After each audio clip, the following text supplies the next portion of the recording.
Lutuin dito yung pasta noodles. Una, yung tubig, lalagyan ng oil. Then, lagyan ng kaunting asin. Yan. Hintay yung kumulo. Yan, kumulo na, ilagay na ito.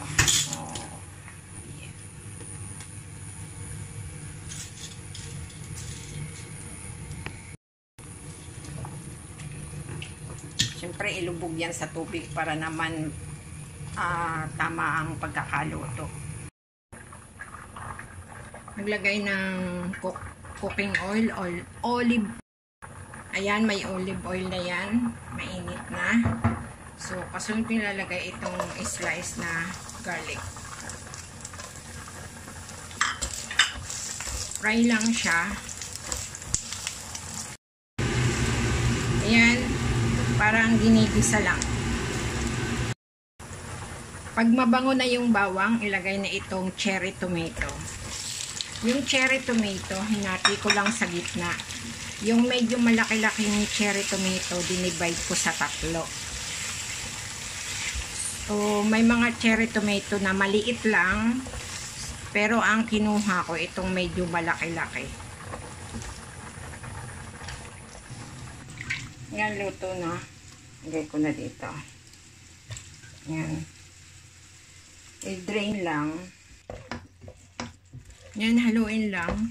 Pala dun sa cherry tomato, pwede naman yung maliliit na cherry. Ang pinili ko lang itong medyo malalaki. Parang kasunod ng maliit.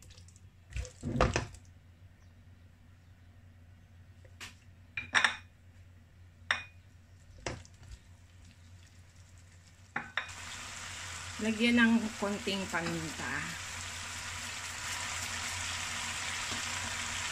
At lagyan din ng chili sauce.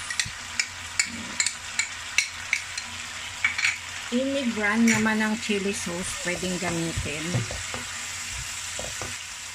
Ngayon, lalagyan ko ng konting tubig.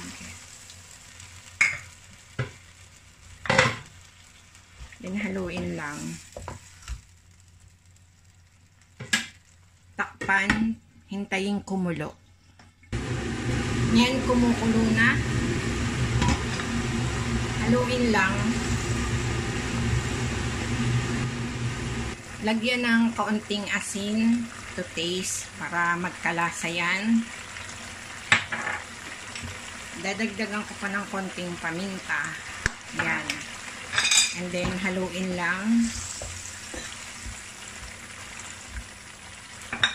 Tikman ko kung okay na.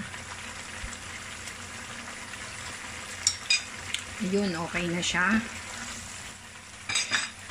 Ngayon, ilalagay ko na itong lutong pasta. Yan. Haluin lang.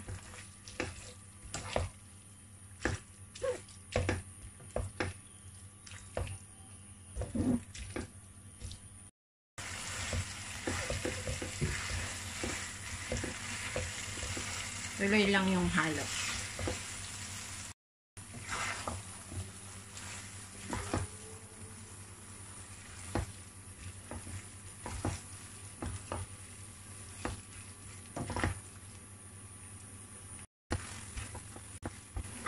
Pagkahalo, ilagay lang itong basil leaves.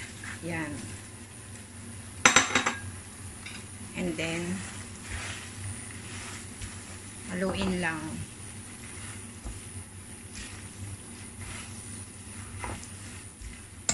Ayan, ready to serve na ito, guys. Okay na.